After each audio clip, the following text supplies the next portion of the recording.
আগামী 12 এপ্রিল রোজ শনিবার শাহবাগ থেকে শুরু হয়ে মানিক মিয়া অ্যাভিনিউতে যেয়ে এই মার্চটি শেষ হবে। ইনশাআল্লাহ তাআলা আমি নিজে সশরীরে এই বিক্ষোভ সমাবেশে উপস্থিত থাকব এবং আপনারাও দলে দলে যোগদান করুন। আসসালামু আলাইকুম ওয়া রাহমাতুল্লাহি ওয়া বারাকাতুহু। প্যালেস্টাইন সলিডারিটি মুভমেন্ট বাংলাদেশের আয়োজনে ফিলিস্তিনের গাজায় সংগঠিত শতাব্দীর বর্বরোচিত গণহত্যার প্রতিবাদে মার্চ ফর গাজা শিরোনামে এক বিশাল বিক্ষোভ সমাবেশ ও গণজমায়েতের আয়োজন করা হয়েছে।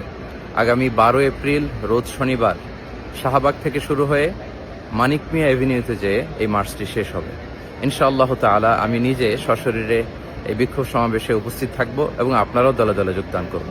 মানবতার পক্ষে, ন্যায়ের পক্ষে গাজাবাসীদের সমর্থনে দল, মত, জাতি, বর্ণ, পেশা নির্বিশেষে সবাইকে এই প্রোটেস্টে অংশগ্রহণের জন্য আমি উদাত্ত আহ্বান জানাচ্ছি। প্যালেস্টাইন সলিডারিটি মুভমেন্ট বাংলাদেশের আয়োজনে ফিলিস্তিনের গাজায় সংগঠিত শতাব্দীর বর্বরোচিত গণহত্যার প্রতিবাদে মার্চ ফর গাজা শিরোনামে এক বিশাল বিক্ষোভ সমাবেশ ও গণজমায়েতের আয়োজন করা হয়েছে।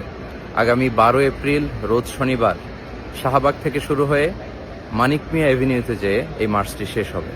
ইনশাআল্লাহ তাআলা আমি নিজে সশরীরে এই বিক্ষোভ সমাবেশে উপস্থিত থাকব এবং আপনারাও দলে দলে যোগদান করুন। মানবতার পক্ষে, ন্যায়ের পক্ষে গাজাবাসীদের সমর্থনে দল, মত, জাতি, বর্ণ, পেশা নির্বিশেষে সবাইকে এই প্রোটেস্টে অংশগ্রহণের জন্য আমি উদাত্ত আহ্বান জানাচ্ছি। আসসালামু আলাইকুম ওয়া রাহমাতুল্লাহি ওয়া বারাকাতুহু।